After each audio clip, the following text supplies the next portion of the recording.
महापालिकेमध्ये परिवर्तन अटळ, पापाची हंडी आम्ही फोडली. दहीहंडी उत्सवातून मुख्यमंत्र्यांचा विरोधकांना टोला, तर महायुतीतच विजयाची हंडी फोडणार, शिंदेंनी व्यक्त केला विश्वास.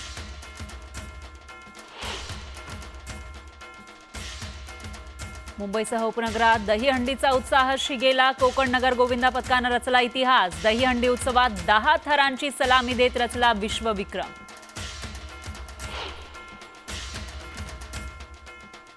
कोकण नगर पाठोपाठ जय जवान गोविंदा पथकानंही लावले 10 थर. घाटकोपरमध्ये गोविंदांकडून 10 थरांची सलामी देत नवा विक्रम.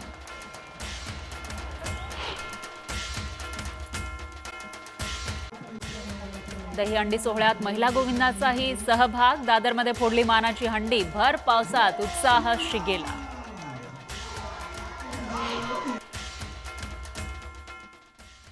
मुंबईच्या मानखुर्दमधील बालगोविंदा पथकातील 32 वर्षीय जगमोहन चौधरीचा मृत्यू. मुंबईत आतापर्यंत दहीहंडी उत्सवात 30 गोविंदा जखमी.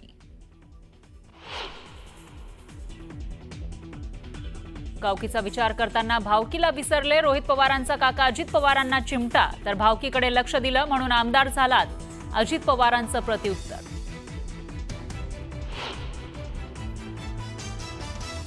विदर्भ, मराठवाडा, पश्चिम महाराष्ट्रामध्ये जोरदार पाऊस. वाशिम, जळगावमध्ये ढगफुटीसारखा पाऊस.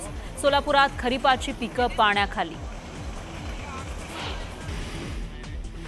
आणि मुसळधार पावसामुळे अनेक धरणं ओव्हरफ्लो. तेरणा, बेंबळा, निम्न तेरणा धरणातून पाण्याचा विसर्ग सुरू. नदीकाठच्या गावांना सतर्कतेचा इशारा. शेती पिकांना होणार फायदा.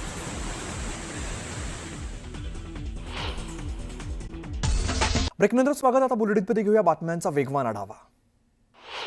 पुढील 5 ते 6 दिवस राज्यात मुसळधार पावसाची शक्यता वर्तवण्यात आली आहे. या कालावधीमध्ये कोकण आणि मध्य महाराष्ट्रालगतच्या घाट भागात मुसळधार ते अतिमुसळधार पावसाचा अंदाज वर्तवण्यात आला. त्यामुळे नागरिकांना सतर्कतेचा इशारा दिला. लातूर जिल्ह्यात झालेल्या मुसळधार पावसामुळे नदी नाल्यांचा ओढ्यांना पूर आलेला आहे. तेरणा नदीवरील निम्न तेरणा प्रकल्पाचे तब्बल 10 दरवाजे उघडण्यात आले. तर लातूर शहराला पाणी पुरवठा करणाऱ्या तेरणा धरणात 83% जलसाठा असल्यामुळे धरणाचे दरवाजे आज किंवा उद्या उघडण्यात येतील. तर दुसरीकडे मध्यम प्रकल्पात सुद्धा जवळपास 80% इतका जलसाठा आहे. त्यामुळे प्रशासनाने नदीकाठच्या गावांना सतर्कतेचा इशारा दिला आहे.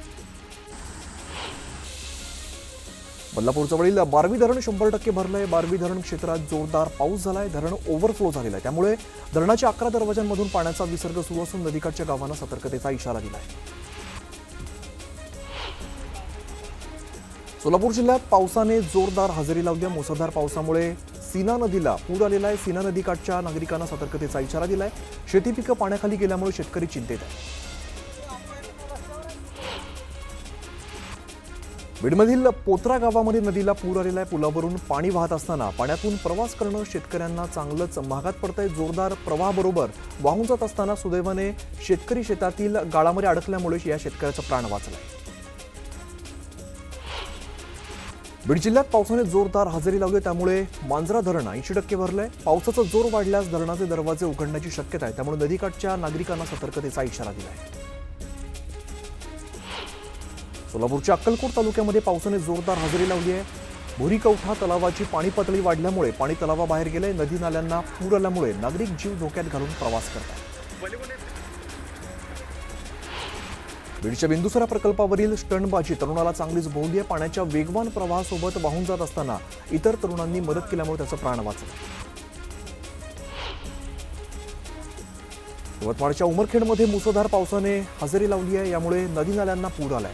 दरम्यान दुकानामध्ये पाणी शिरल्यामुळे व्यावसायिकांचं मोठं नुकसान झालंय. नुकसानग्रस्त भागाची पाहणी करत मदत देण्याची मागणी नागरिक करतायत.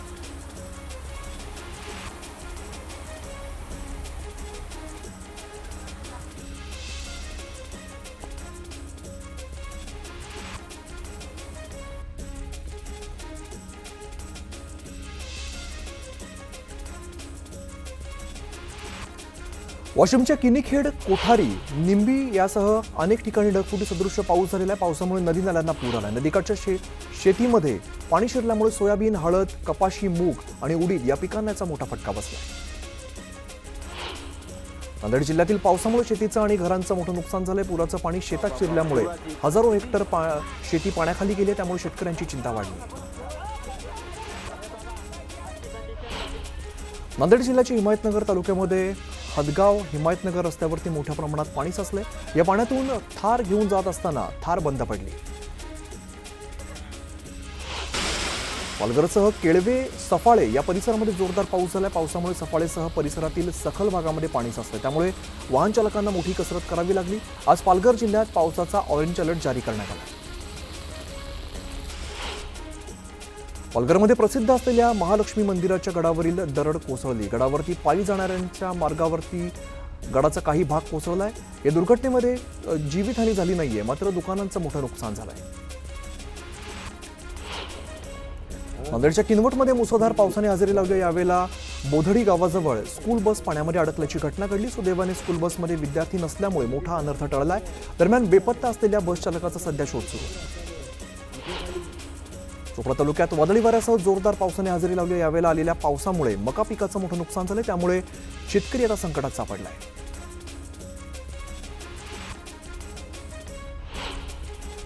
जळगाव जिल्ह्यातील धरणगाव तालुक्यात ढगफुटी सदृश्य पाऊस झाला। धरणगाव शहरात पाळधी गावात पावसाचा हाहाकार पाहायला मिळतो। तुफान पावसामुळे अनेक घरं आणि दुकानं पाण्याखाली गेली आहेत।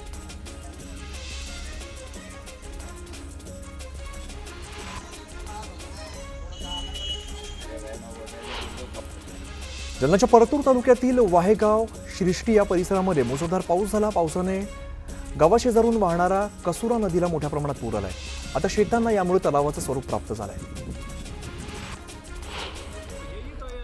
जालन्यात पुराचं पाणी शेतात घुसल्यामुळे कापूस पीक पाण्याखाली गेलेलं आहे। पिकाचं मोठं नुकसान होण्याची शक्यता निर्माण झाली, त्यामुळे शेतकरी चिंतेत सापडलाय।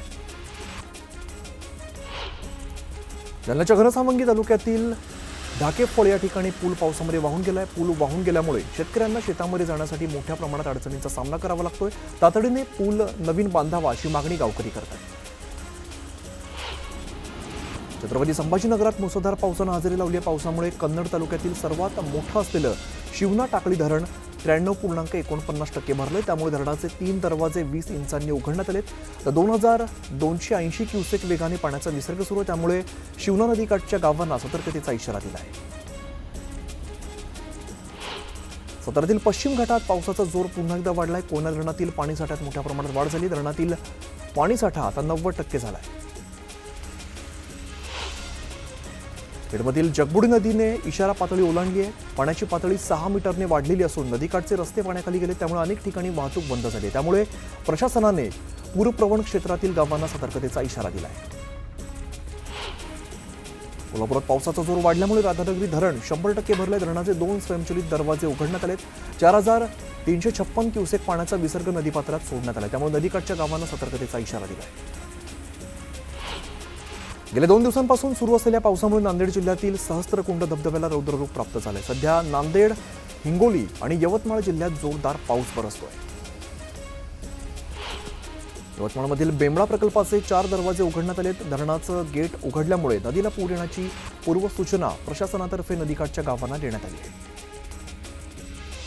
सोलापुरात 5 ते 6 दिवसांपासून सुरू असलेल्या मुसळधार पावसामुळे नदी नाले ओसंडून वाहू लागलेत। पावसामुळे खुनेश्वर पूल हा पाण्याखाली गेला, त्यामुळे नागरिकांना जीव मुठीत घेऊन प्रवास करावा लागतोय।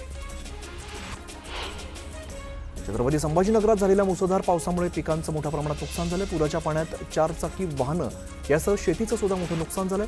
पुराच्या पाण्यात वाहनं तरंगताना दिसत आहेत। चुनाभट्टी परिसरात मुसळधार पावसामुळे अनेक ठिकाणी पाणी साचलंय। रस्त्यांना नदीचं स्वरूप प्राप्त झालेलं आहे। रस्त्यावरील वाहनं पावसाच्या पाण्यात तरंगू लागली आहेत। बीडच्या माजलगाव तालुक्यात सलग 3 दिवसांपासून जोरदार पाऊस कोसळतो। काही ठिकाणी पिकं पाण्याखाली गेली आहेत। कपाशी, सोयाबीन पिकांचं प्रचंड नुकसान झालं, त्यामुळे पंचनामे करून नुकसान भरपाई द्यावी अशी मागणी शेतकरी करत आहेत। माणगावला पावसानं झोडपून काढलंय। शहरातून वाहणाऱ्या शाकंभरी आणि लेंडी या दोन्ही नद्या दुथडी भरून वाहू लागल्यात, त्यामुळे अनेक रस्ते पाण्याखाली गेले।